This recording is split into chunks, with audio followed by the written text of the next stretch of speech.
plane get to come in this way. You got two hands on the reins, so your second hand can push the neck. Ready? Try it again to the right.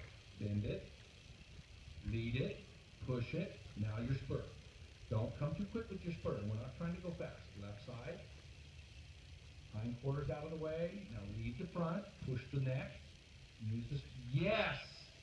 That was a very good execution. Right side. Slowly move the hindquarters out of the way. Now lead the nose. Push the neck. Now the ribs. Okay? Very good. Left side. Move the hindquarters. Lead the nose. And push the rib. Yeah, who saw that one? Right side. Move the hindquarters. Push the neck. Lead and push. And then push the rib. Very good. One more time.